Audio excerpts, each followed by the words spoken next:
नमस्कार, अन्नपूर्णेश्वरी चॅनलमध्ये आपल्या सर्वांचे स्वागत आहे। मी या ठिकाणी आज आपल्याला होममेड चॉकलेटची रेसिपी दाखवणार आहे। तर चला आता आपण कृतीला सुरुवात करूया।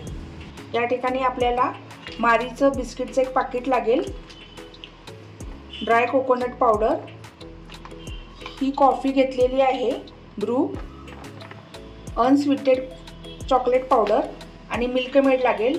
तर चला आता आपण सुरुवात करूया। मिक्सी जार मध्ये आता आपण ही बिस्किट आहेत त्याचं थोडंसं मिक्सीमध्ये बारीक करून घ्यायचे आहेत। ही बघा, मी मारी बिस्किट आहे ते आता बारीक करून घेतलेलं आहे। या ठिकाणी मी मारी बिस्किटची पावडर करून घेतलेली आहे। त्याच्यामध्ये आपण ब्रू कॉफी घेतलेली आहे,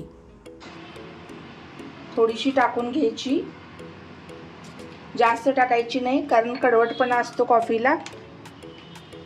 आणि हा अनस्वीटेड कोको पावडर आहे आणि या ठिकाणी हा मिल्क मेडचा डब्बा आहे। तर आपल्याला ह्या बिस्किटाचा आपल्याला पूर्ण एक गोळा करून घ्यायचा आहे। जेवढा आपल्याला आवश्यक आहे स्वीटनेस तेवढा आपण मिल्क मेड घालून घ्यायचं आणि याचा गोळा झाला पाहिजे, जास्त पातळ करायचं नाहीये। असा चांगला गोळा करून घ्यायचा। तर या ठिकाणी हा गोळा आपला तयार झालेला आहे, असा घट्टच गोळा तयार करायचा आहे। आता आपण चॉकलेटचा आकार देऊया। या ठिकाणी आता तुपाचा हात घ्यायचा आपला आणि हे चॉकलेट्स करायला सुरुवात करायचं।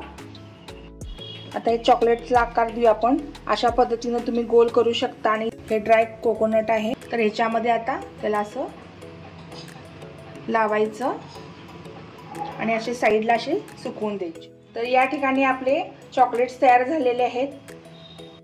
कमीत कमी ही चॉकलेट 1 तास तुम्ही ड्राय होईपर्यंत त्याला सुकवून घ्यायचं। आपले होममेड चॉकलेट्स आता तयार झालेले आहेत। हे होममेड चॉकलेट्स लहान मुलांना तर आवडतील, पण तुम्हाला पण नक्की आवडतील। आणि असे मी छोटे छोटे रॅफर तयार केलेले आहेत। तुम्ही पण असे करून बर्थडेला कुणालाही गिफ्ट एकमेकाला देऊ शकता आणि खूप टेस्टी झालेले आहेत हे चॉकलेटची रेसिपी आपली। तुम्ही पण नक्की ट्राय करा। आणि तुम्हाला जर का माझी ही रेसिपी आवडली असेल तर माझ्या चॅनलला लाईक, शेअर आणि सबस्क्राईब करायला विसरू नका।